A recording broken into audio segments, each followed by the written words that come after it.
Children today are deeply affected by their relationship with social media. Our children today are growing up in an era that you and I may not have grown up in. I know I certainly didn't grow up addicted to social media. It's a new phenomenon, and we parents don't know how to deal with it because we see our children being devoured by their addiction to social media. And as a therapist, I try to help parents negotiate this relationship in such a way that it doesn't become a cause for conflict, but becomes a portal for deeper connection.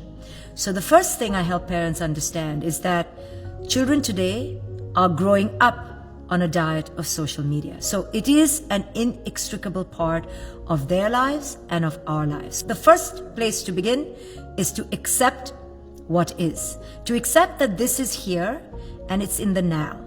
So there's no point resisting it because our children will find a way to hide it from us. There's no point fighting it all the time because then it'll be a cause for power battles and for endless conflict. So the first thing is to accept that it's here. The second thing to enforce and understand is that there needs to be limits and boundaries. Limits and boundaries are healthy. They are the way we feel safe. Our children need limits and boundaries. I often say, though, that boundaries cannot be created in the spur of the moment. Boundaries need to be lived, need to be embodied. So I help parents discover what are their own boundaries with social media in their own lives. You see, parents always can be a bit hypocritical and say, well, I'm working on my phone and my kid is simply on Instagram.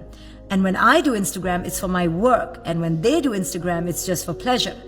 Well, that's a hypocrisy. So first I point out the hypocrisy and I ask parents to dare to look at that in the face. Because if we don't own the hypocrisy, our children will never respect us. They will immediately understand that this is a double standard. And we don't want our children to ever feel that we're imposing on them something that we do not wish to impose on ourselves. Either it's unhealthy or it's not. We need to ask ourselves, how present are we being in our children's lives? When we eat dinner at the table, are we glued to our screen? When we are on a train, are we glued to social media? How is our relationship to social media? So it has to come from us. Now, if we have decided that we have created a healthy boundary with our own social media, now we can dare to approach our children to change their habits around social media.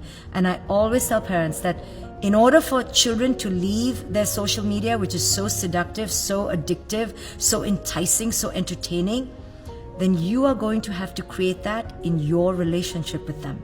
You're going to have to be exciting and entertaining and meaningful for our children.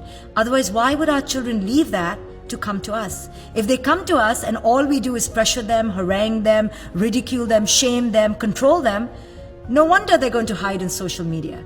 So this is an invitation for parents to make the relationship with our children more joyful, more connected, so our children are drawn to us rather than hiding from us. Don't look at social media as a threat.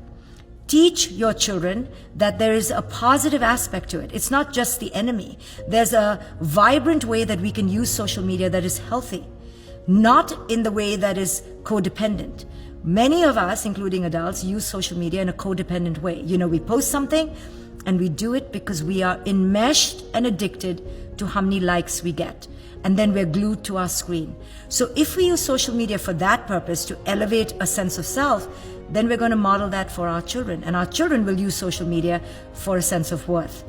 But if we show our children that social media can be a valuable avenue and a portal for connection, then we teach them that technology itself is a vibrant, fertile foundation for deep, worldly, global connections. So we have to be aware of how we're modeling our relationship to social media.